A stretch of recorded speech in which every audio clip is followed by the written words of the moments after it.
6, versículo 13. Para a gente ganhar tempo, o texto fala da escolha que Jesus fez. Sim ou não? Sim. O que está escrito aí? Jesus escolheu quantas pessoas? 12 o quê? Discípulos. Quem são esses discípulos que Jesus escolheu? Pode ler para mim? Pode ler? É o 12, né? Isso. E aconteceu que naqueles dias subiu ao monte a orar e passou a noite em oração a Deus.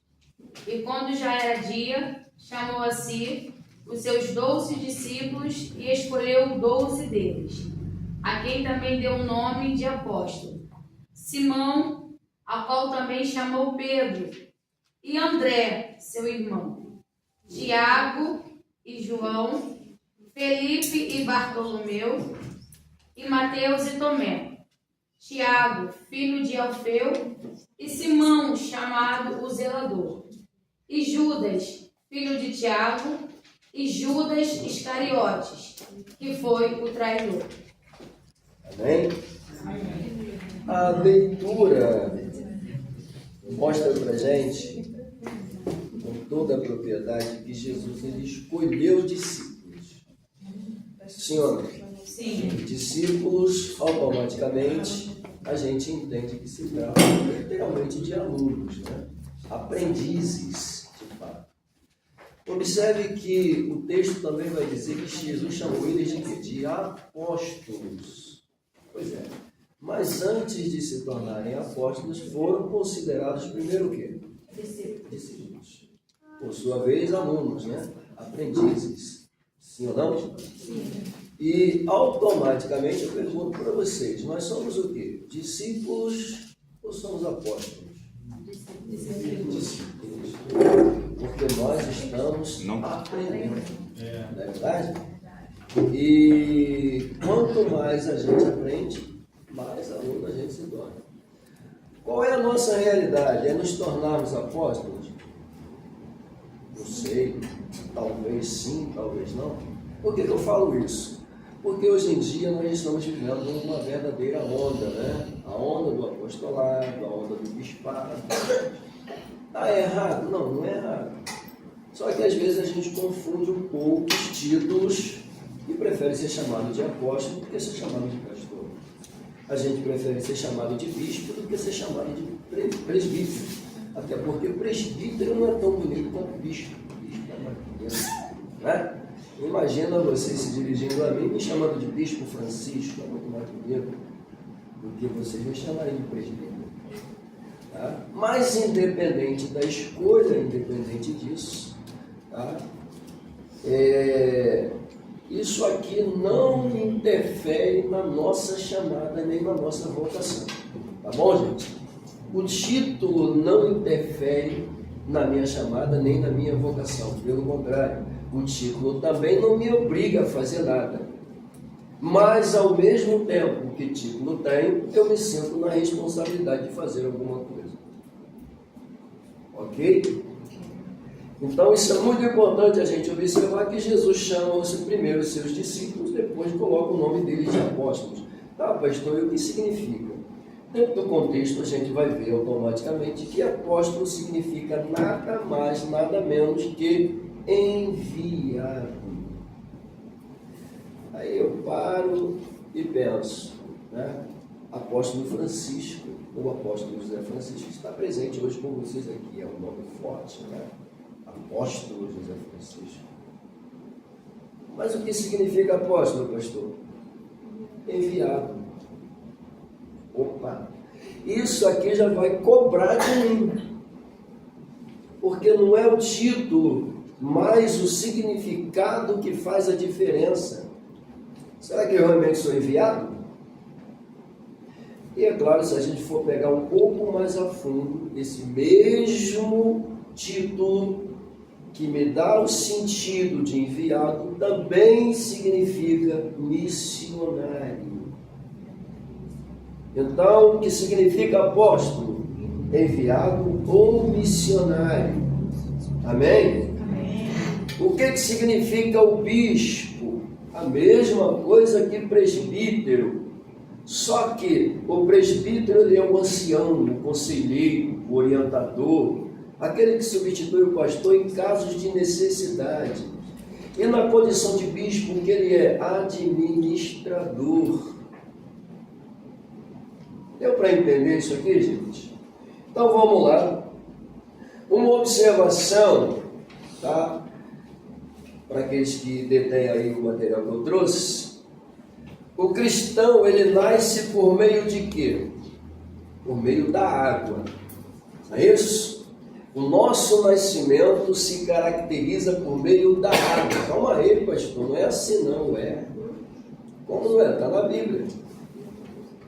Sim ou não? Sim. Nascemos da água, tá? Por meio do batismo. Batismo em água, que significa um novo nascimento. E é claro, nascemos por meio da água, tá? No ato do batismo e sobre a essência do Espírito Santo. Que quem me leva a aceitar esse batismo é o Espírito Santo. Quem me conduz a esse batismo é o Espírito Santo. Então, automaticamente, como eu disse para você na semana passada, no simples ato de aceitar Jesus, o Espírito Santo já entra em sua vida para fazer as mudanças necessárias. Porque é Ele que nos convence de quê? Do pecado, da justiça e do juízo. Do juízo. Sim ou não? Sim. É Ele quem nos convence, faz-nos reconhecermos que realmente somos pecadores e que precisamos ser purificados de nossos pecados. Por isso a gente aceita ser batizado, porque significa que nós nos arrependemos dos atos cometidos e não queremos mais cometê-los. Amém? Amém. Glória a Deus. Então vamos lá. Mas eu coloquei uma observação. Nascemos por meio da água, no ato do batismo, na essência do Espírito Santo, mas, olha só, cargos não vêm inseridos no rótulo de sua vida. Vem? Não. Mas eu acho que tem gente que pensa que vem, né? É verdade. Cargos não vêm inseridos. E detalhe, pergunto aqui a vocês. Vocês imaginaram que um dia estaria aqui fazendo um curso de obreiro? Não. Imaginaram que um dia o pastor Wellington e a bispa iriam colocar vocês aqui para aprender, para serem obreiros? Não. Claro que não. Mas o fato dele ter sentido no coração de colocar vocês aqui significa que houve da parte de Deus o quê? Um chamado. Sim ou não? Sim. O chamado se dá por meio dele e, é claro, atinge quem? Vocês. Então vamos lá. Cargos não vêm inseridos no rótulo da vida de ninguém. Amém, irmãos? Amém. Vamos lá. Porém, a descoberta dessa vocação, eu disse o quê? A descoberta dessa vocação, tá? Vem depois que sua vida passa a ser pautada, centrada debaixo da graça do Senhor Jesus Cristo. Amém, irmãos? Amém. Salvo fui, entrei no caminho, aceitei as condições e coloquei no meu coração o desejo de trabalhar, de fazer a diferença. Automaticamente as coisas começam a mudar na minha vida. Sim ou não? Sim. E aí você acaba descobrindo em você mesmo o que você gosta de fazer na casa do Senhor. Ah, pastor, que é isso? Tem coisas que a gente gosta de fazer na casa do Senhor. Se você perguntar, pastor, o senhor gosta de cantar? Eu vou dizer que não, eu não sei cantar, mas eu gosto.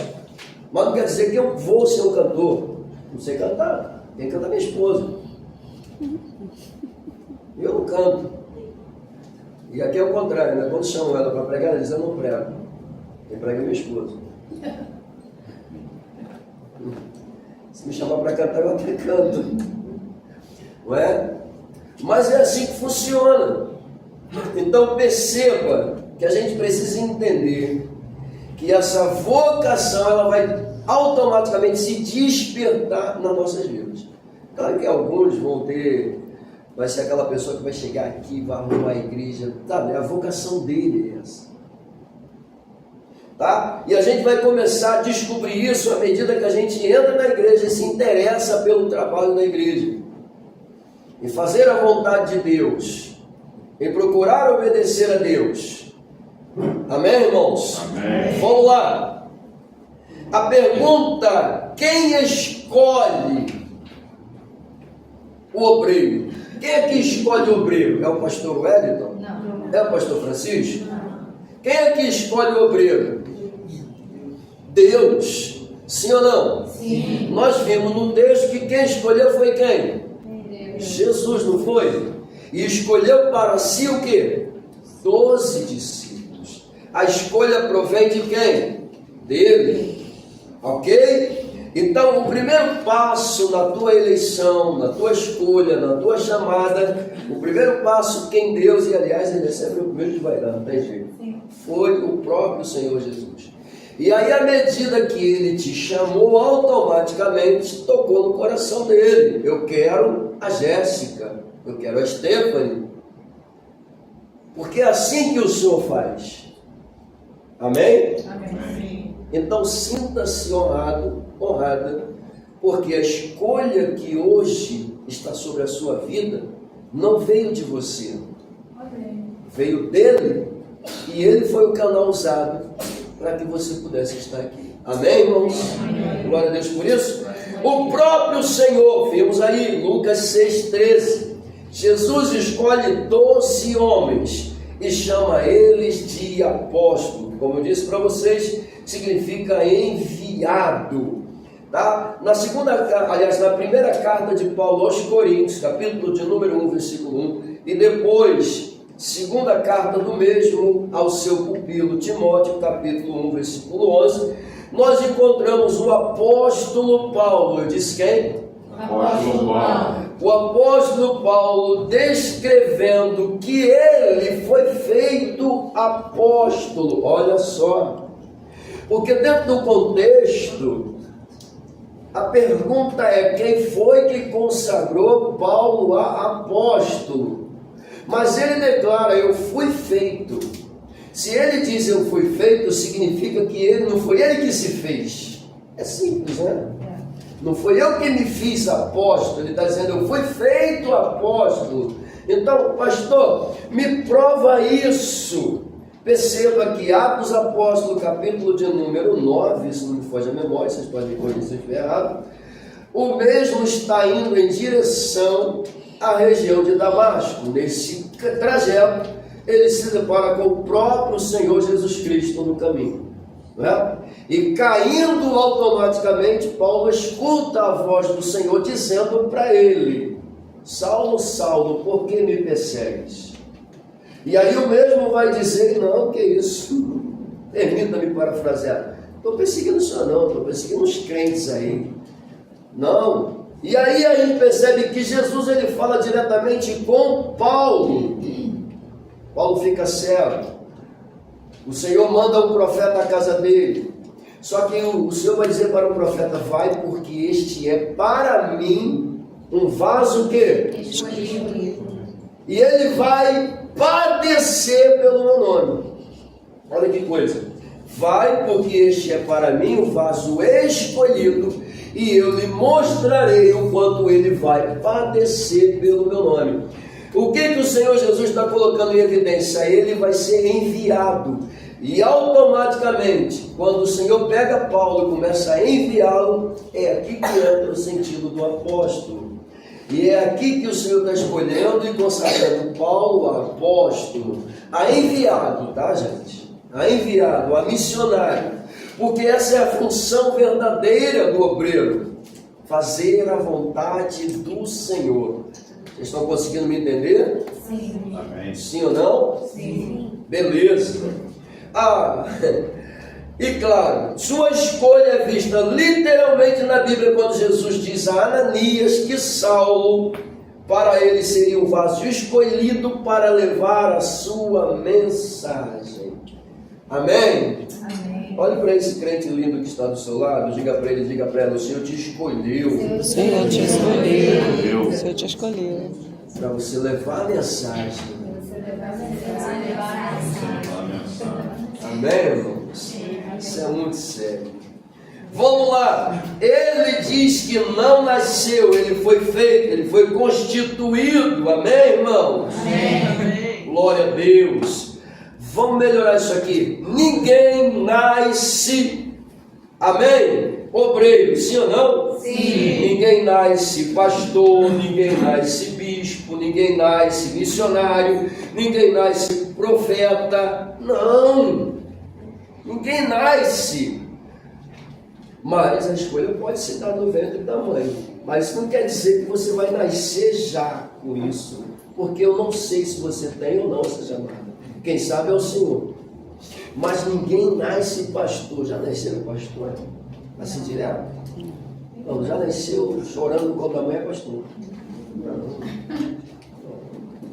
É por causa disso que a gente tem um monte de pastorada, profetada, obreirada, não é? E o que a Bíblia nos orienta? A sermos bons obreiros, sim ou não? Sim. A Bíblia nos orienta a sermos bons obreiros, de maneira que a gente saiba manusear bem o que? A palavra da verdade. Algumas traduções vai dizer da justiça. Independente disso, significa que eu tenho uma obrigação, porque a mesma orientação deste apóstolo aqui coloca dizendo que eu tenho que me apresentar como obreiro aprovado, que não tenho do que me envergonhar, sim ou não? Sim. Então ninguém nasce pronto, mas vamos lá, ninguém nasce pronto. Porém, toda chamada, eu disse o quê? Toda A chamada ministerial exige de seus trabalhadores. Exige de seus trabalhadores. Copie isso aí, Stephanie, isso é bom para a tua vida. Vamos lá. Dedicação. Deixa eu repetir para vocês. Toda chamada ministerial exige de seus trabalhadores o quê? Dedicação. Segunda palavra, obediência. Terceira, caráter. E última, disponibilidade. Vou perguntar. Toda chamada ministerial exige de seus trabalhadores o quê? Obediência, caráter e disponibilidade. Bonito. Amém? Amém. Vamos lá, eu não vou nem perguntar isso aqui para vocês não se sentirem acanhados. Existe algum obreiro ou obreira dedicada aqui? Não me responda. Obediente? Também não me responda. De caráter? Não quero saber. Disponível? Não fala não. Ok? Isso aí vocês falam para o pastor, falam para a pastora. Pastora, estou disponível. Porque realmente, irmãos, é muito importante a obra do Senhor. Tá? Uma lição. Eu estou na introdução, tá? Uma lição. Quando um obreiro se apercebe, quando um obreiro nota, tá? Ou se apercebe de sua responsabilidade. Olha que coisa. Quando ele nota a sua responsabilidade, ele passa a ser um investidor. Ele passa a ser o quê? Investidor. Na obra, tá? Ele passa a ser um investidor na obra. E olha só, e faz isto com a sua própria vida. Porque quando a gente fala de investir, a gente já pensa logo no poder monetário, né? Já pensa em dinheiro. Então vamos lá. Tá? Quando ele se apercebe da sua responsabilidade, ele passa a ser um investidor na obra e o faz com a sua própria vida. Em busca de quê? Você pode completar para mim isso? Vai. De aperfeiçoamento. De quê? Aperfeiçoamento. Uma vez que quem o chamou exige o quê? Preparo. Bonito. Pergunta clássica: Jesus exige preparo da gente? Sim. Ah, pastor, mas está escrito que ele prepara. A gente escuta tanto por aí que o Senhor não chama ninguém preparado, mas preparado. Calma aí. Vamos olhar esse negócio direito. Que ele prepara, a gente sabe. Sim ou não? Sim. Ah, Jesus chamou, eu não estava preparado. Negativo.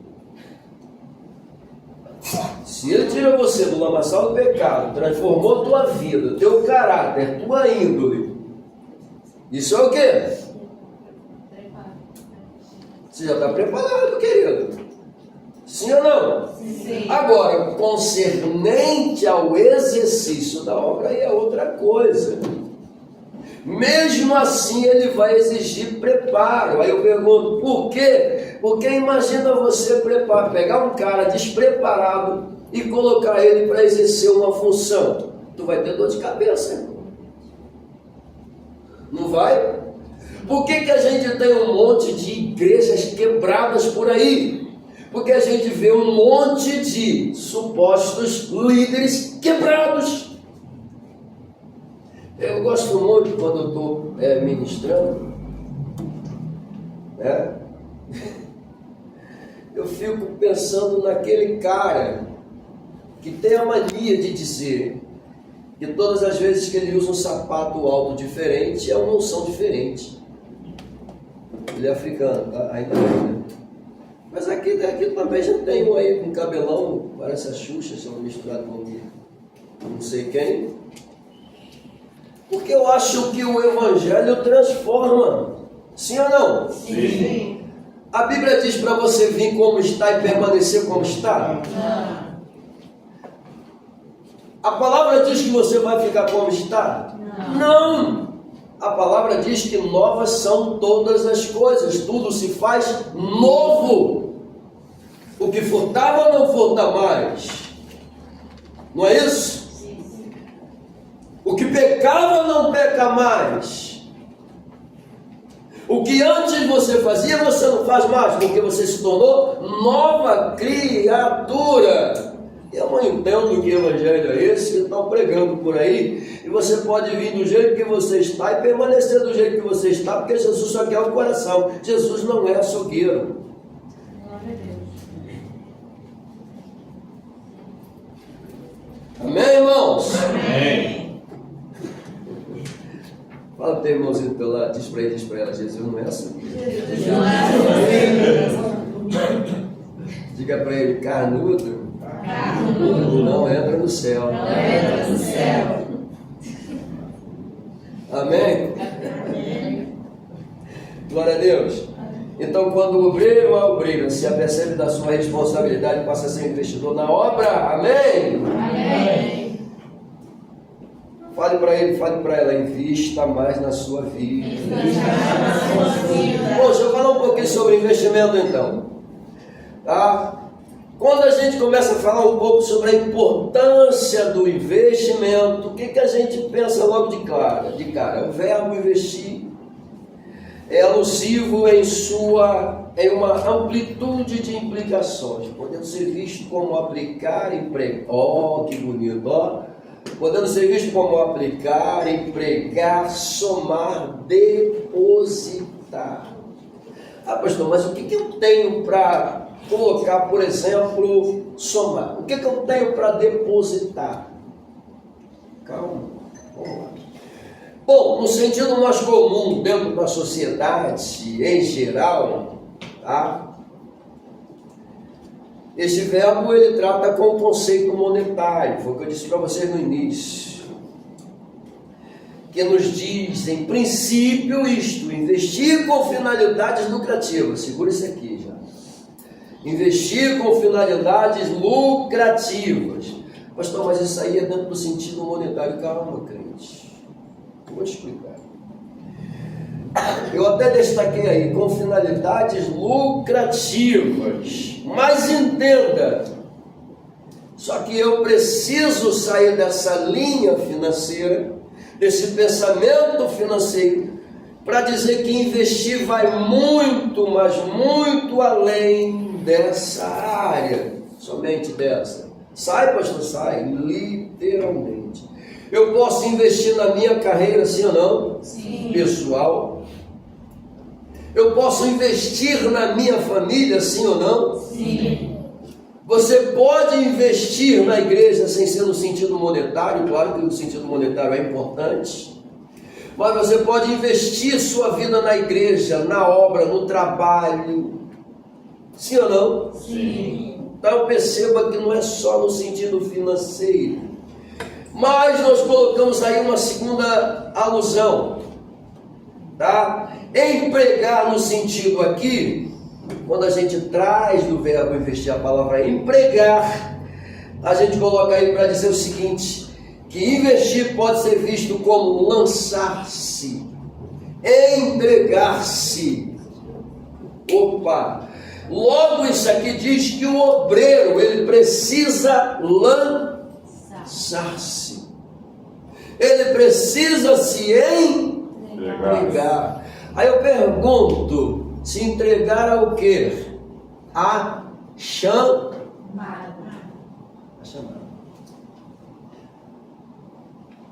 Você sabe qual é a sua chamada? Você desconfia mais ou menos que seja?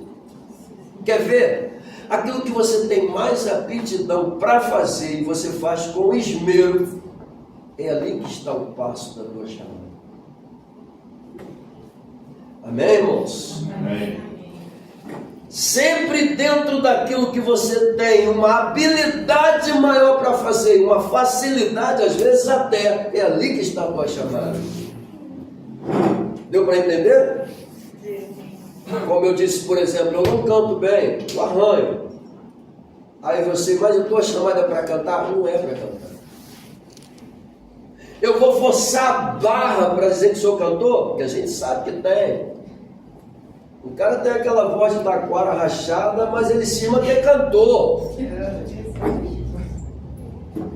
Só o sangue de Jesus para você ouvir ele.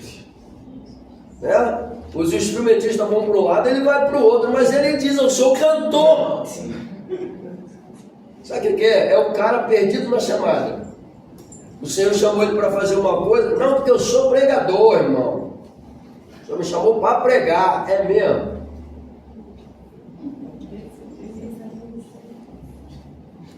Não me critica não, tá? Não me critica não, porque esse é o meu jeito de adorar. O sangue de Jesus tem que ir. E aí eu fui ver o cara pregar, eu falei, tudo bem, já que tu adora rodando, rebolando, para tu quanto é lado, né? Todo dia eu vestido de uma cor, um vestido. Tá na Bíblia isso, gente? Não tá. Não sei de onde esse povo arrancou isso. E vai pregar. Porque glória a Deus, aleluia, né, irmão? Porque Jesus é bom, glória a Deus, aleluia, né, irmão? Porque o Senhor vai te abençoar, glória a Deus, aleluia, né, irmão?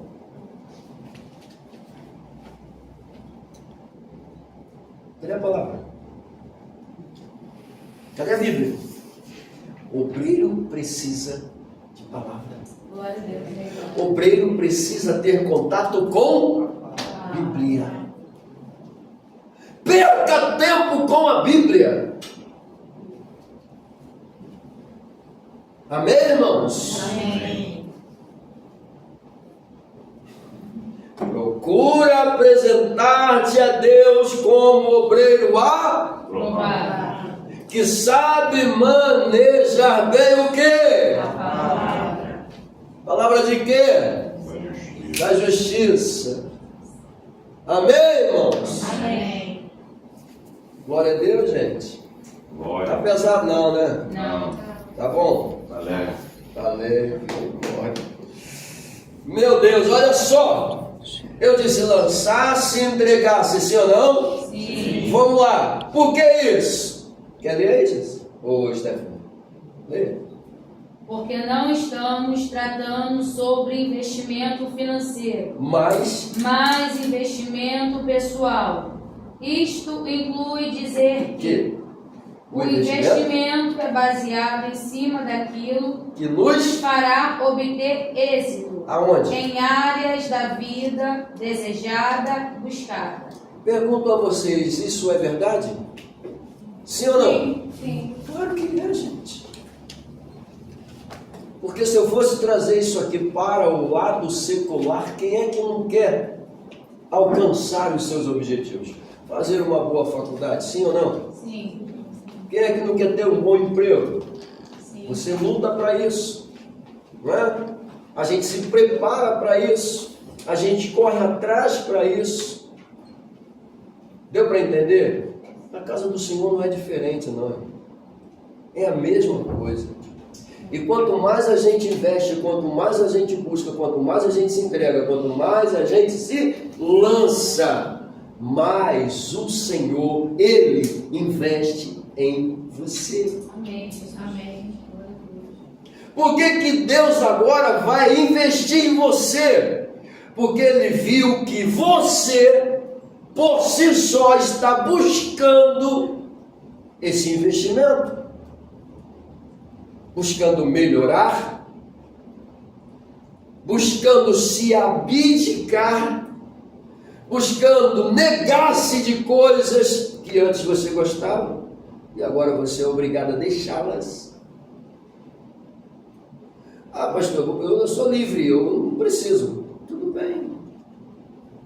Só que para eu ter a mão de Deus, o investimento de Deus, a graça de Deus, o favor de Deus, eu preciso me entregar de todo o meu coração.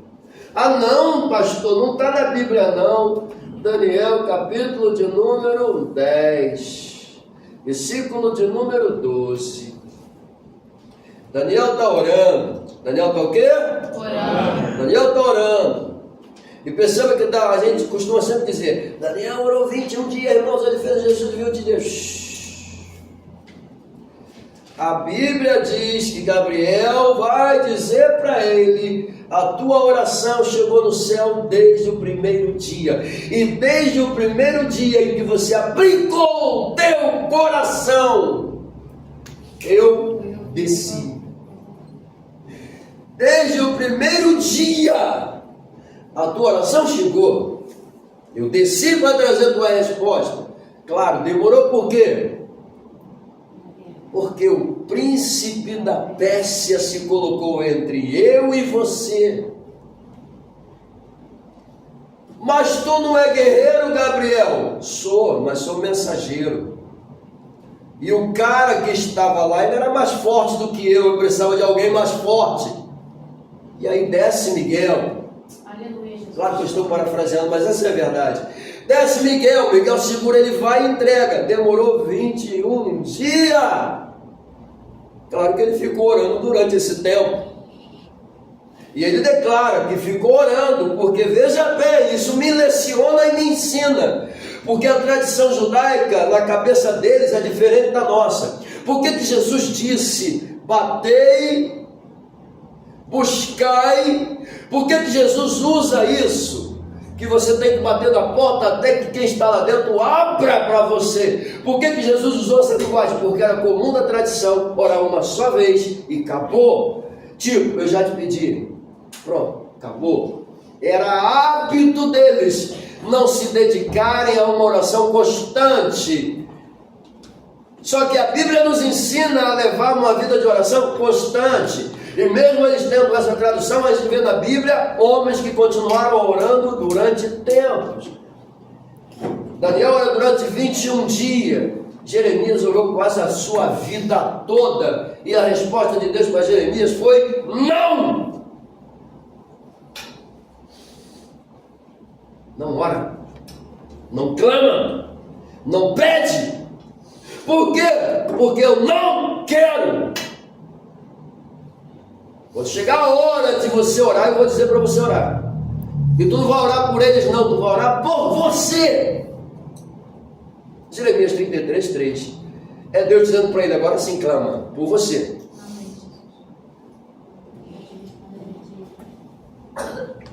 Amém, irmãos? Amém. Então ele ora 21 dias. O que é isso? É uma oração sem cessar. Glória a Deus. Amém, irmãos? Então eu tenho que orar uma vez só, eu tenho que orar constante. O obreiro ora uma vez só, ora constante. Constante. Mesmo que às vezes ele não tenha força nem para orar, mas ele tem que orar. Mesmo que às vezes a oração seja misericórdia, Jesus, mas ele tem que orar. Eu já orei assim várias vezes. Eu posso dizer isso com propriedade. Nessa noite a minha esposa, ontem ela foi tomada por Deus lá na igreja. Lá.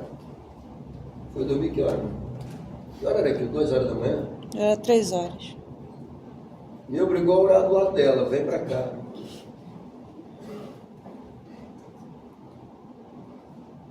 Às vezes Deus faz isso.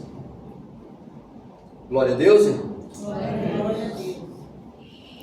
Não é todos os dias que o copo vai estar cheio, irmão. Vai ter dia que o copo vai estar vazio. E você vai precisar de alguém para encher o copo para você. Amém, irmãos? Amém. Vamos lá, deixa eu voltar para cá. Beleza. Pensando assim, a pessoa focada, eu disse o quê? Vai buscar dentro de seus sonhos realizar o quê? Os seus planos. E dar vida aos seus projetos. Quando é que ela vai pensar assim? Quando ela começar a investir em sua própria vida ministerial. Em sua própria chamada como homem de Deus e mulher de Deus. Amém, irmãos? Amém. Glória a Deus. Pode dar uma glória a Deus por isso? Glória a Deus. Quando uma pessoa começa a investir nela mesmo, o que acontece? Vamos lá. Quando uma pessoa começa a investir nela mesma, é porque o seu real interesse é ficar pequeno, não é isso? Não. Não é não? Não. É desvalorizar-se, não é isso? Não. Não é não? É o quê? Crescer e Fala mais alto. É evoluir. o quê?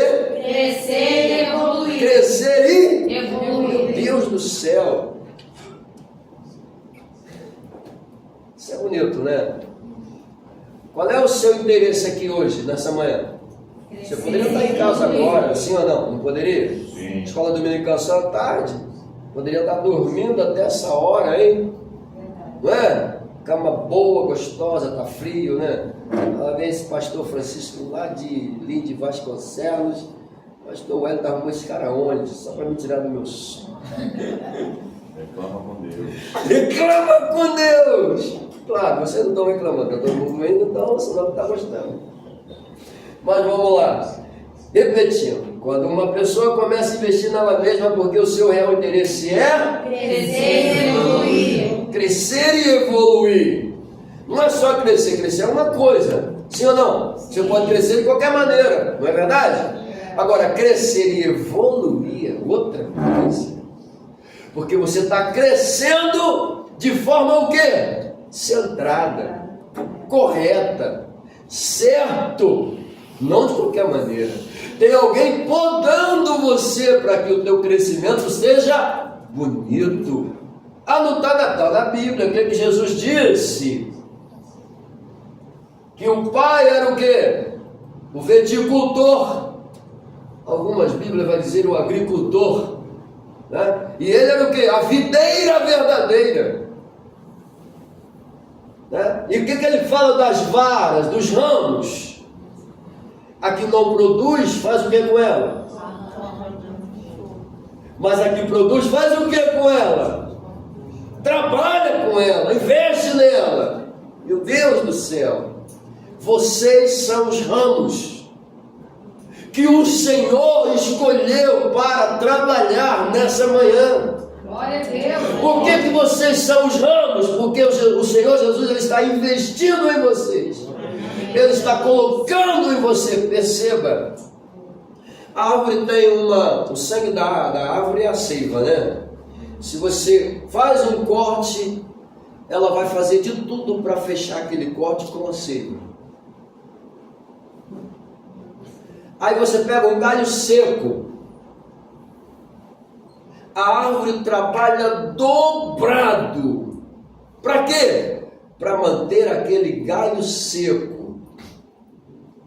Porque ela sabe que se ela não impedir o processo que seca aquele galho, será ela toda que vai secar. Então ela faz um esforço gigantesco para manter aquele galho seco naquela posição para ela não morrer. Quando você arranca o galho seco, ela se sente aliviada, livre. É o que Jesus está dizendo. Não produz, está seco. Se não produz, está seco, não serve. Arranca, porque atrapalha o crescimento, porque impede a evolução. Amém, irmão? Amém. Ficou pesado não, né? Não. Deu para entender? Bota mais cara. Repita comigo: Jesus não deixa eu me tornar galho seco. Trata de mim. Eu quero crescer, evoluir na tua presença. Glória. Glória a Deus. Vamos lá. Quando o assunto, meu pastor, é investimento material. Quando o assunto é investimento material. Olha que bonito isso aqui. Sim, o investimento também é pessoal. Tá isso aí, Stefano? Não. Então depois tu pega isso daqui, eu vou mandar para vocês. É porque o meu tem um pouquinho de diferença, tá? Mas vamos lá. O investimento também é pessoal, porém o lucro é crescimento espiritual. Fala para o teu irmão do teu lado. Quando o investimento é bom, o lucro é crescimento espiritual. Glória a Deus. Todo aquele que investe em seu ministério, todo aquele que investe em quê? Ministério. Está buscando aperfeiçoar-se, ou melhor, está buscando o aperfeiçoamento. Sim ou não? Sim. O que vocês estão fazendo aqui nessa manhã? Buscando aperfeiçoamento. E isso é uma forma de investimento, sim ou não? Sim. Ah, meu Deus! Aleluia. Todo aquele que investe em seu ministério está buscando o aperfeiçoamento. E olha a parte final. A fim de exercer. Exercer o quê? O seu trabalho. Amém? Amém. Que coisa bonita. Com dignidade, tá? Exercer o seu trabalho com dignidade. Porque é isso que Jesus quer dos seus obreiros, sim ou não, irmão? Sim. É isso que Jesus quer da gente. O obreiro tem que ser digno, não é isso? Sim. Glória a Deus por isso.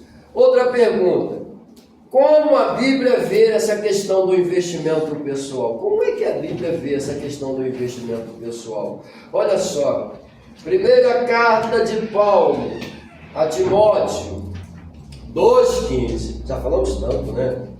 Procura apresentar-te a Deus como obreiro aprovado. Olha como é que a Bíblia vê esse investimento pessoal em você. Olha como a Bíblia, estou falando da Bíblia, gente, como é que ela vê isso. Meu Deus. A bem da verdade foi como o Espírito Santo disse para Paulo, diz para a minha igreja, como é que eu vejo o crescimento espiritual do meu povo. Bonito, né? Então, a fórmula desse crescimento, quem nos mostra aqui pela revelação, é Paulo. Mas perceba, Paulo não escreve nada dele. Ele mesmo diz que recebeu do Espírito Santo toda a inspiração. Logo, quem está colocando Paulo para redigir isso aqui é o Espírito Santo. Logo, quem está capacitando a igreja não é Paulo, é o Espírito Santo. Paulo é apenas um canal, como hoje sou para vocês. Amém? Amém. Porque quem está falando com vocês, buscando de vocês, investindo em vocês, acreditando em vocês, é o Espírito Santo. Amém. Porque se não fosse ele não teria essa ideia de colocar isso aqui. Se não fosse o Espírito Santo, ele jamais partiria para este princípio. E eu não estaria aqui, poderia ser qualquer outro. Mas aprove o Senhor nos colocar aqui para ajudar vocês. Porque é assim que o Senhor faz. Um ao outro ajudou e ao seu próximo. Isso o quê? Esforça-te. Esforça-te. Com certeza. Eu entendo que eu estou aqui porque ele precisou de ajuda. E eu tenho certeza que se fosse ao contrário, seria eu precisando de ajuda.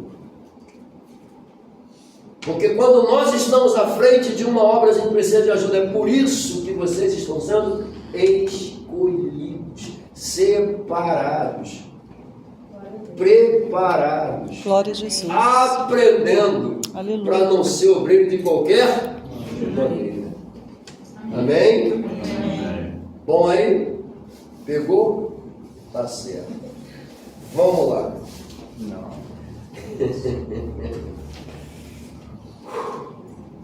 Tem mais uma pauta aqui que eu coloquei assim. Vê se a ideia não se encaixa com o que foi dito. Vamos lá. É uma regra clara de investir em si mesmo. Sim. Claro que quando eu me refiro a esse investimento, claro que eu estou falando sobre o corpo ministerial. Todos os chamados, a igreja toda faz um corpo ministerial quando o assunto é obra. Tá? A igreja toda. Então, eu coloquei, a prédica principal é que investimento às vezes é preciso ser mútuo também. E quem é que vai promover esse investimento? O líder, claro, com vocês. Porque se a igreja precisar, vocês vão estar ajudando ele. Amém? Amém. Vocês estão sendo escolhidos para isso. Glória a Deus, gente. Glória a Deus. Maravilha. Que o Senhor abençoe vocês, viu? Vamos lá. Esse procurar do versículo denota ou significa o seguinte: estar diante de Deus sem mácula. Procura apresentar-te a Deus aprovado. Nós somos seres humanos, sim ou não? Sim. Nós somos falhos, sim ou não? Sim. Nós não somos perfeitos, embora a Bíblia diga com toda a propriedade: anda na minha presença e seja o quê? Perfeito. Quando a gente vê a Bíblia dizendo anda na minha presença e seja perfeito, porque perfeito é o Senhor, e precisamos trilhar esse caminho de perfeição, é a Bíblia dizendo seja justo, seja correto, seja honesto, seja verdadeiro. Deu para entender? Aleluia. Sim ou não? Sim. Por que Deus coloca essa definição? Porque é isto que Ele espera. Uma vez que você automaticamente colocar em pauta o que eu acabei de dizer, você vai estar entrando no caminho da perfeição, que é o que Deus quer, porque perfeito eu não sou, tenho falhas. Quer ver uma prova? Jeremias. Eu gosto muito de Jeremias. Por que eu gosto de Jeremias? Ele já começa reclamando logo no primeiro capítulo. Não é? Ele já começa mostrando o seu lado humano. Glória a Deus. E ele já começa mostrando o seu medo, natural de todo mundo. Quem é que diante de um desafio nunca teme? Claro que às vezes a gente até gosta. Tem desafio que a gente gosta, eu vou. Mas tem desafios que a gente tem medo. Sim ou não? Sim. É no caso dele. Porque quando ele automaticamente escuta Deus dizendo para ele: eu te escolhi desde o ventre da tua Mãe. e desde o ventre da tua mãe eu já te chamei, já te consagrei, já te dei as nações por profeta. Deus só vai falar isso para ele quando ele está com 23 anos. Prestes a entrar ali na escola, já estava na escola, né? Para ser sacerdote. Sabe que só iria ser consagrado com 30 anos, mas estava lá fazendo seu estágio sacerdotal.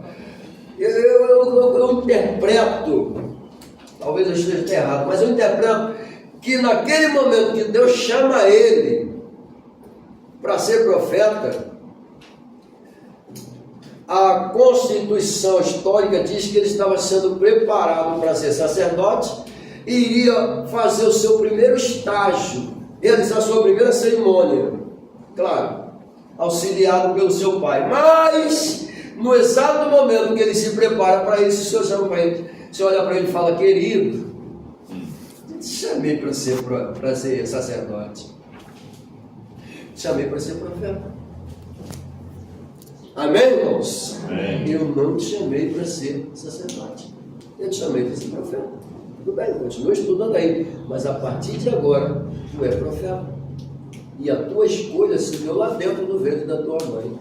Lá a tua consagração aconteceu. Meu Deus do céu. Amém, irmãos? Amém. Aí eu pergunto para vocês, ele estava pronto para ser profeta? Não. Não, reclamou. Sentiu peso. Não, eu sou um menino, sou uma criança, não sei falar, não é? Por que ele disse: eu sou um menino, eu sou uma criança? Abaixo de 21 anos de idade, tradição judaica considera abaixo de 21 anos, menino, moço, moça, criança. É menino. Tem 20 anos? É menino, é moço. Passou dos 21, faz adulto. Para nós é 18, né? Agora é 16, né? É 18 ou é 16, sei lá. 18, né? Faz 18 anos. Enche o peito, sou dono do meu nariz, não é não. Se estiver morando dentro da casa do pai, não é não. É verdade. Porque tem esse negócio, né? Estou com 18 anos, sou dono do meu nariz, eu faço o que eu quero. Não é não. Você vai fazer o que você quiser quando você for à sua casa. É verdade. Quando você morar na sua casa, aí você pode fazer o que você quiser, chegar a hora que você quiser. Mas dentro da casa do papai e mamãe tem hora, tem hora. Oh, meu Deus do céu. Pastor, dentro da casa de papai e mamãe tem ordem. E detalhe, na casa do Senhor também tem ordem. Amém? E aqui o negócio é mais forte, porque é ordem de essência. Amém? Porque tem essa mania de ordem e indecência agora entrando no meio da vibe cristã. Está repreendido isso aí, né? O sangue de Jesus tem poder. É ordem de... Amém? Vamos lá. Então ele tem que se apresentar sem mácula, que possa incriminá-lo ou envergonhá-lo de fato.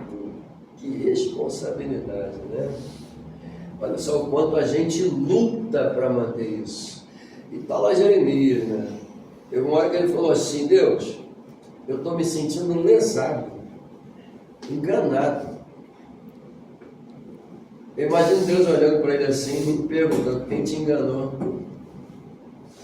Desde quando eu disse para você que era isso que você deveria fazer? Orar para que eu mudasse o meu plano. Eu não quero mudar o meu plano. Eu quero que o povo vá para o cativeiro. É minha vontade que eles passem pelo cativeiro. Eles precisam passar pelo cativeiro. Era a última escola de aprendizado. Porque até então Israel e Judá estavam vivendo os lapsos das quedas da idolatria. Uma hora estava bem, uma hora estava mal. Uma hora estava bem, uma hora estava mal. Cativeiro vai consertá-los definitivamente. Voltam reconhecendo que jamais deveriam encaminhar-se pelo caminho da idolatria. O cativeiro é importante. É o começo de uma nova história.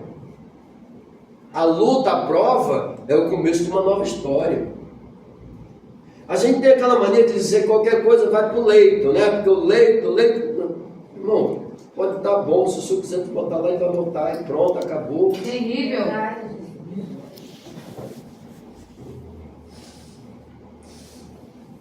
Tudo bem que a gente sabe que às vezes o leito conserta muita gente, óbvio. Né? No leito que se conscientiza, toma vergonha na cara, a gente luta para não ir para lá. Mas não quer dizer que só vá por causa de pecado, não. Eu vi uma pessoa que foi para o leprosário. Estava boa. Apareceu a lepra, ela foi para o leprosário. O que eu fiz para estar aqui? Ela foi lá só para levar a palavra, realizar curas dentro do leprosário. Depois que o propósito foi feito, ela sai de lá como? Curada. Eu pergunto para vocês, quem é que quer ir para um leprosário, irmão? Bom, eu já fui, tá? Eu vi o estado. Dá medo. Tu vê pessoas com o braço sendo comido, sem dedo,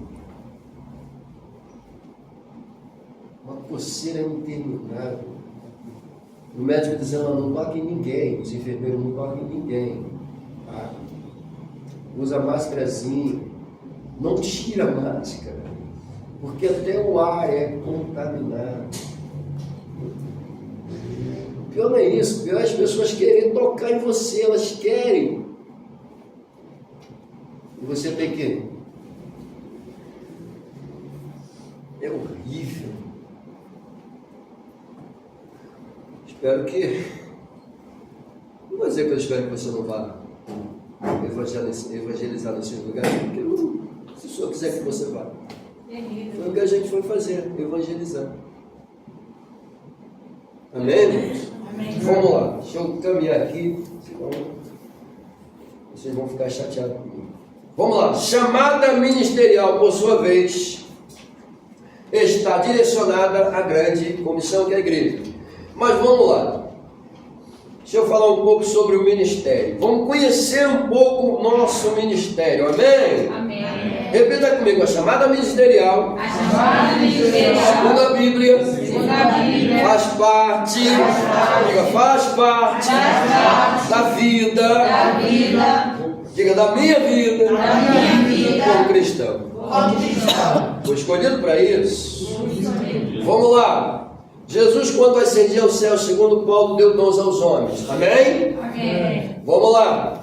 No texto de Efésios 4:11 escrito está: deu uns para apóstolos, outros para profetas, outros para evangelistas e outros para pastores e doutores.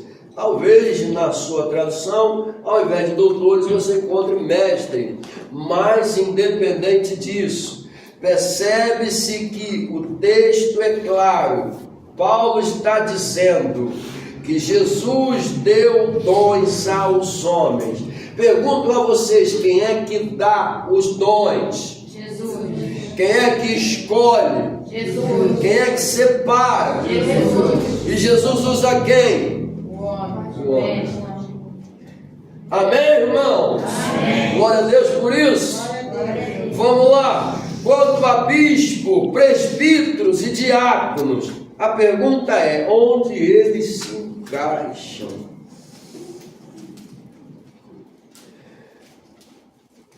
A chamada presbiterial é aprovada pelo cristianismo? É.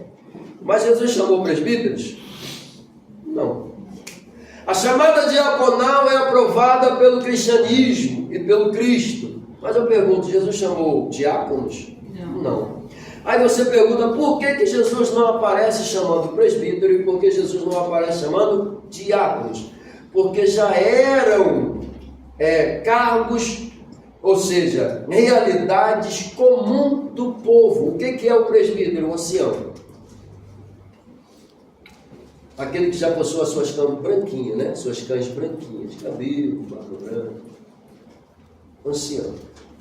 E o que era o diácono? O escravo, o servidor, o trabalhador. Termos comuns. Só que esses dois títulos aqui que aparecem no cotidiano comum, eles entram na igreja como trabalhadores aplicados, como pessoas importantes. Porque se Paulo quisesse tratar com a igreja, ele reunia os anciões. Porque a tradição histórica coloca os anciões como aqueles que vão decidir causas na Bíblia. Ah, pastor, tá não. Quando a gente lê o livro de Ruth e a gente percebe que a causa de Ruth está sendo julgada, quem é chamado para julgar a causa? Os anciões. Termo comum. Esses automaticamente, na visão de Paulo, passaram a ser automaticamente aqueles que poderia substituí-los. Porque eram os homens do conselho, da orientação, do ensinamento, do tratamento, do cuidado, e eles deveriam ser respeitados. Passou a ser cargo na igreja. Amém? E Jesus aprova. Mas aí é que está. Jesus ele foi chamado de pastor e bispo. E aí o presbítero passa a ser considerado bispo nessa condição. Eu coloquei uma observação aí, porque bispo e presbítero significa a mesma coisa. Mas eu coloquei uma observação interessante. Jesus, como pastor, ele cuida, ele zela, ele alimenta, ele protege. Amém? Porém, como bispo, ele administra, ele ensina e ele aconselha. Amém, irmãos? Amém. Deu para entender? Sim. Glória a Deus. O presbítero é maior que o pastor? Não, na Bíblia não. Amém? Mas tem gente achando que é, né? Porque quando consagra o cara a bispo, é ele, é seu bispo, eu sou mais um pastor. Não. Veja o que Paulo diz, é chamado de pastor e bispo. Quem é que vem primeiro? Quem é que vem depois? Bispo. Então aonde que o bispo é maior que o pastor? Mas nós estamos nesse pensamento aí fora. Gente, eu estou falando de Bíblia para vocês, não estou falando de axiologia, tá? Porque o que a gente vê aí fora é um monte de axiologia. Graças a Deus, o pastor Hélio está sendo um canal de Deus para orientar vocês a serem bons obreiros, tratados, sarados, conscientes. Amém? Amém? Então, ora pela vida desse homem, para ele continuar tendo essa sabedoria, essa graça sempre. Glória a Deus. Amém? Amém. Vocês vão ajudar ele? Amém. Tem que ajudar, né? Eles ajudam. Oh, tá vendo? É bom, pastor. Vamos lá! Glória a Deus, irmãos. Eu acho que eu não preciso nem falar mais sobre essa questão de presbítero e diácono. Preciso? Qual é o papel do diácono? Alguém sabe? Servir. Vamos lá. O diácono, na tradição, era aquele elemento que ficava na porta da igreja, por isso que isso ficou no cargo, porque ele ficava na porta da igreja quando terminava o culto. O diácono ficava na porta da igreja cumprimentando os irmãos, desejando uma boa viagem e um próximo retorno abençoado. Vai em paz e quando voltar, que Deus te abençoe. O papel do diácono era cumprimentar os irmãos, pedir para que eles fossem em paz e voltassem em paz quando viesse de novo. Eles usavam uma expressão que a Igreja Católica se apropriou e transformou em nome de missa. A missa. Por quê? Porque o diácono dizia, id missa et, vai em paz e volte sempre. Id missa et, vá em paz e volte. Tem alguma coisa a ver com missa? Não. Que missa passou a substituir o que era cultor. Só que na Bíblia eu vejo Jesus falando de cultor. Quando Jesus está sendo tentado no deserto, o que ele diz para o diabo? Na última tentação, o que ele diz? Adorarás somente ao Senhor teu Deus. E somente a Ele, segundo algumas traduções, somente a Ele darás culto. Algumas vai dizer, somente a Ele adorarás. Logo eu entendo que ninguém adora sem cultuar. Não é verdade? E quando é que começa o meu culto de adoração? A hora que eu quiser. É somente quando eu venho para a igreja? Não. O culto começa onde? Na igreja ou em casa? Em casa. Em casa. Amém, irmãos? Amém. Deus é bom? Então vamos lá. Só para a gente fechar aqui. Já está na hora. Vamos lá. Diácono, diaconeia era o servo. Presbítero, bispo, tá? Que se definia como ancião. A vida do Cristo se definia como... Oh, meu Deus, olha só que coisa bonita. Vamos falar sobre o diaconato aqui. Jesus foi diácono? Sim. Foi. O que está escrito no Evangelho de Marcos? Eu vim para servir e ser servido, não foi? Sim. Não é isso que está escrito? Ele disse, eu vim para ser servido. Não. Para servir. Não, eu falei, eu vim para servir e ser servido. Vocês falaram que sim, vamos lá. Corrigiu. Eu vim para ser servido. Não é isso? Está escrito? Não. Não? O que está escrito? Eu vim para servir e ser servido. E não para ser servido. Eu vim para servir. E não para ser servido. Parece meio contraditório, porque a gente vai ver um momento em que Jesus agora chega diante dos seus discípulos, apóstolos, dentro de uma reunião que seria a última a ser celebrada por ele, e Jesus vai lavar os pés deles. O que Pedro vai dizer para ele? Não. Que isso? Eu nunca vai lavar meus pés. Não. Quem tem que estar fazendo isso, quem? Sou eu. Aí o que Jesus diz para eles? Se eu não lavar, se tu não permitir que eu lave teus pés, tu não terá parte. Não terás parte comigo. Aí você pergunta, por que Jesus tomou essa atitude? Era comum, na época, eu ir na tenda do pastor Wellington, visitá-lo, e quando eu chegasse na porta da tenda, ele mandava o seu servo vir até mim com uma toalha e uma bacia de água. Para quê? Lavar os pés, empoeirados da caminhada.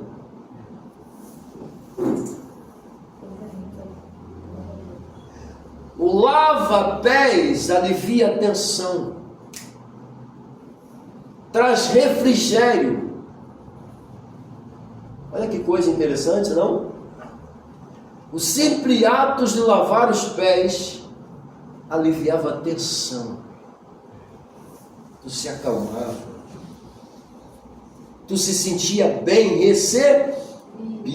Olha que coisa. Era uma boa recepção. Quem fazia isso? Os servos. Jesus está se colocando no papel de servo e dizendo para eles: o que eu estou fazendo é para vocês fazerem igual.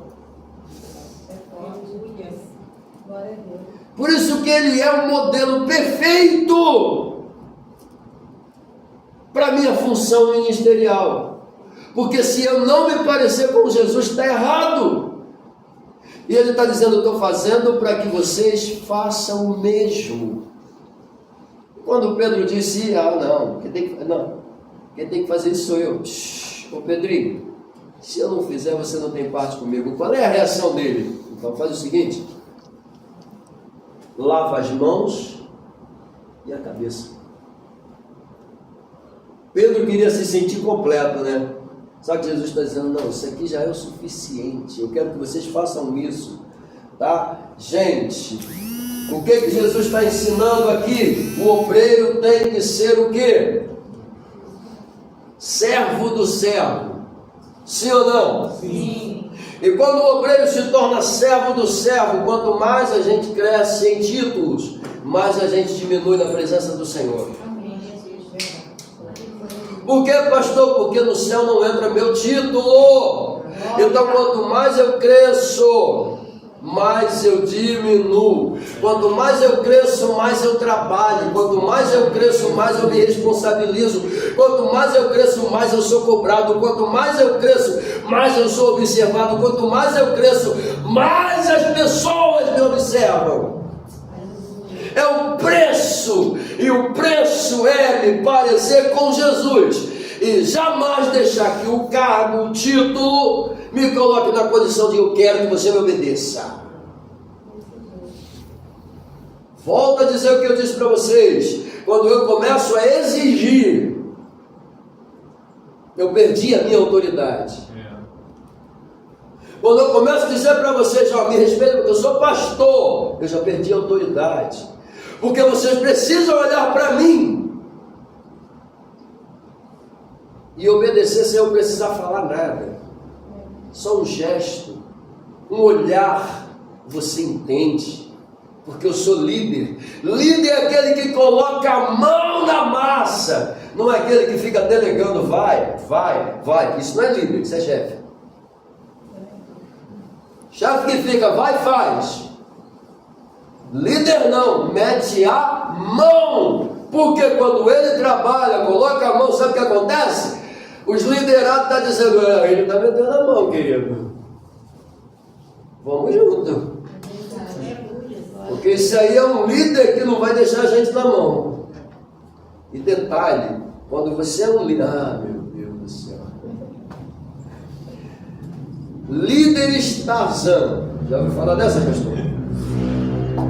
Já viu liderança Tarzan? A galera mais nova nem sabe o que é Tarzan, né? Tarzan era o rei da floresta, né? Tomou o lugar do leão.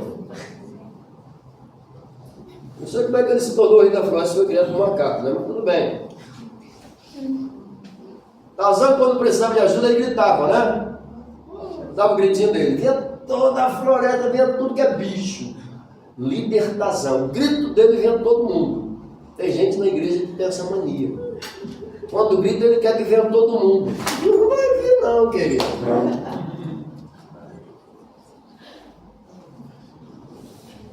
Amém, irmão? Amém. Fala pro teu irmão do teu lado. Síndrome de Tarzan não, querido. Glória a Deus. Funciona na casa do Senhor não. Mas quando você trabalha debaixo da graça, aí as coisas fluem. Não é? Fala com o teu irmão do teu lado. Sabe o que eu preciso? Somente da graça. Somente da graça. E da unção. O resto é consequência. Glória a Deus. Chamada ministerial, eu vou parar por aqui. O Senhor falou isso para o Paulo, né? Pois é, meu irmão. Vamos lá, gente. Eu vou parar por aqui. Eu trouxe um material para vocês, eu vou deixar para o pastor. Mas tem uma parte aqui que eu não posso deixar de falar com vocês, que é muito importante para a vida do obreiro. Tá? A gente está falando sobre investimento, sim ou não? Sim. Então, perceba uma coisa importante, para a gente fechar. Como investir no meu ministério? Uma pergunta. Como investir no meu ministério? Bom, já vimos que devemos nos apresentar como obreiro o quê? Aprovado. Beleza. Esse é o primeiro ponto. Tá? O obreiro aprovado é aquele que zela pelo seu ministério, é aquele que zela pela sua chamada, é aquele que cuida, sim ou não? Do seu chamado. Vamos lá. Quem zela pelo seu ministério está sempre procurando melhorar sua vida espiritual, sim ou não? Sim. E melhorar, claro, sua chamada e sua vocação. Apresentar-se significa estar apto diante de Deus. Apresentar-se significa o quê? Estar apto. Amém? Repita comigo, eu preciso estar apto diante de Deus. Como obreiro aprovado. No caso, obreira aprovada. Vamos lá. Que não se envergonhe, tá, de sua chamada. nem faz vergonha, nem faz vergonha a sua chamada ministerial. Que não se envergonha e não faz vergonha. Tem obreiro que faz vergonha, pastor? Tem. Misericórdia, né? Mas é verdade, gratidão. Misericórdia.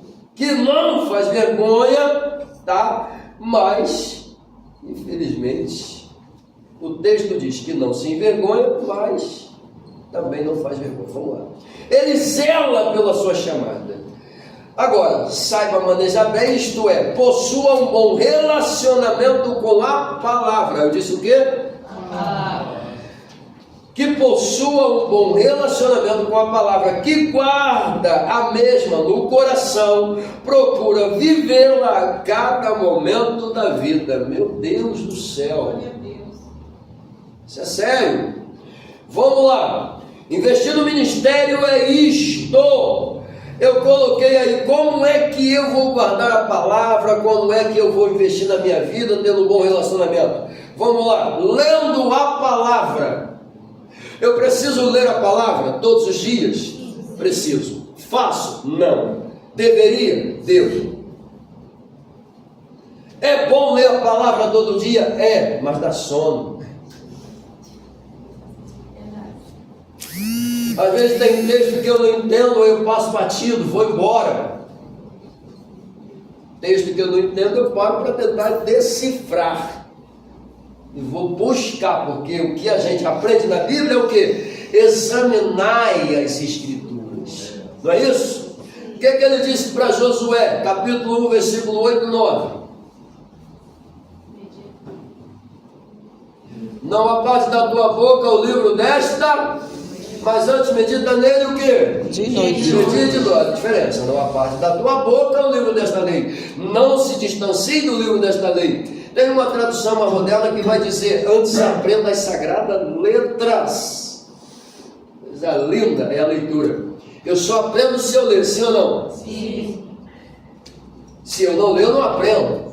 Por isso que a tradução nova diz: antes aprenda as sagradas letras. Pegou isso aqui? Meu Deus do céu, não aparte da tua boca o livro desta lei, mas antes, medita nele, meditar, não é somente ler, é ler e meditar. O que é meditar? É perguntar, é vasculhar, é correr atrás. O que é isso, Deus?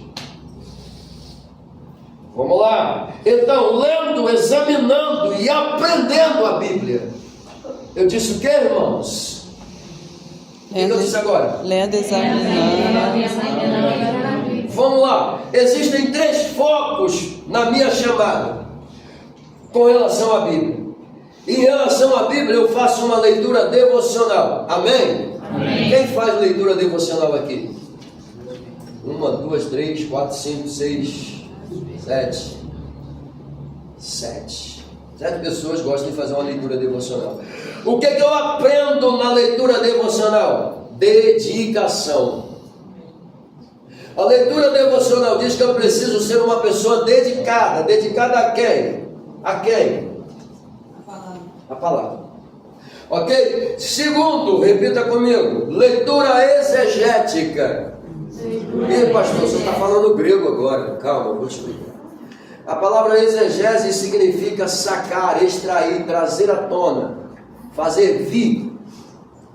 Então, quando eu entro, se eu estou fazendo um investimento, eu preciso extrair alguma coisa da onde vem o meu condicionamento, sim ou não? Sim. Então, é por isso que eu preciso sacar da Bíblia, extrair da Bíblia, trazer da Bíblia para onde? Para mim, porque o que vem da Bíblia para mim é o quê? Alimento. Foi Jesus quem disse, né? Mateus 4:4. Nem só de pão viverá o homem, mas de toda palavra que vem De Deus. Glória a Deus. Então, leitura exegética é isso. Leitura exegética é aquilo que você para, diferente da devocional, porque a devocional é uma coisa dedicada, você faz sempre, e nem sempre você se preocupa em meditar.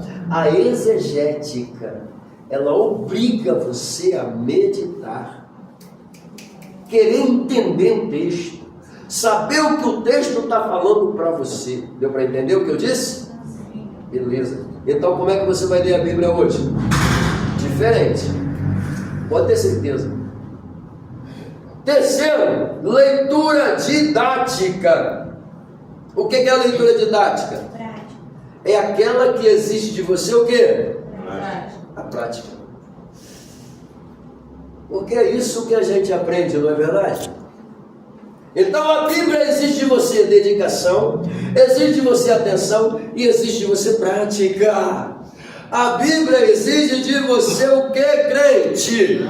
Dedicação, atenção e prática. Amém? Amém. Quando eu olhar para a Bíblia dentro dessas três realidades, eu vou ler ela diferente. Amém? Amém. Vamos lá. Eu coloquei mais aí, eu vou deixar por conta de vocês. Persistes em ler. Persistes em ler. João 5,49. Examinai as Escrituras, porque julgais ter nela a vida eterna. E são elas que dão testemunho de mim. Coisa linda demais. O verbo ler é focado com a importância vital. Não há investimento sem aprendizado. Jesus mesmo nos orienta a conhecer a sua palavra. Mateus 22, 29. Não dá para a gente voar com uma asa só, dá? Não. Oh meu Deus do céu, você precisa do poder e da palavra segundo Jesus. Mas o que vai trazer um ao outro? O poder me leva para a palavra e a palavra me leva para o poder. Se eu quero conhecer o poder, eu preciso da palavra. Se eu quero conhecer a palavra, eu preciso do poder do Espírito Santo. É um dependendo do outro, amém? Amém. Glória a Deus. Maravilha. Bom, eu já disse para vocês o que é leitura devocional, sim ou não? Mas nós temos aí um apanhado. Tá? Quem pratica uma leitura devocional tem uma vida espiritual aperfeiçoada, tem a sua moral qualificada. A pessoa vive, olha só, a vida da pessoa, do indivíduo é transformada. Meu Deus do céu, somente na leitura devocional, olha o que você ganha. Eu ganho o que, pastor? Vida espiritual aperfeiçoada. Na leitura devocional, eu ganho minha moral sendo qualificada. Na leitura devocional, a minha vida é transformada. Aleluia. Leitura devocional. Glória a Deus. Meu Deus do céu. Na leitura exegética, que saiba manejar bem a palavra. Meu Deus do céu, já disse para vocês, ok? E é claro que quando a gente olha para o texto, né, procura apresentar-te como obreiro aprovado, que sabe manejar bem. Se manejar bem, a tradução original trabalha como um corte em linha reta. Logo eu aprendo que a palavra não trabalha com caminhos tortos. Há quem diga que Deus escreve certo por linhas tortas, não é isso? Isso é linguagem humana, não está na Bíblia não, tá, gente? Porque na Bíblia eu vejo Deus escrevendo por linha certa. Se a tua vida está torta, o que Deus faz? Primeiro Ele te conserta e começa a escrever a tua história. Amém. Glória a Deus. Amém? Amém. Quem vem torto, arrebentado é você. Ele te coloca em pé, te conserta e começa a escrever a tua história. Primeiro Ele te acertou. Pegou isso aqui? Glória a Deus. Vamos lá. Tá? Muito bem. Para fechar aqui, a leitura didática, tá? Existe em mim o conhecimento. Eu preciso conhecer. Mas eu quero colocar com vocês aqui o seguinte, tá? Investir nisto é sinal de crescimento. Eu preciso conhecer, eu preciso ter vontade de crescer, eu preciso amar a palavra, eu preciso me dedicar à palavra. A Bíblia é o meu manual didático, é o meu caminho de aprendizado, tá? Então vamos lá. Deixa eu terminar isso aqui. Oração, jejum e obediência, fidelidade fazem parte da vida do obreiro, sim ou não? Sim. O que eu disse? Oração, jejum, obediência e fidelidade. Fazem parte Da vida do mundo. da vida do obreiro. Amém? Amém. Bom, aí fica faltando o próximo. Tá? Eu vou encerrar aqui com vocês, porque já são meio-dia.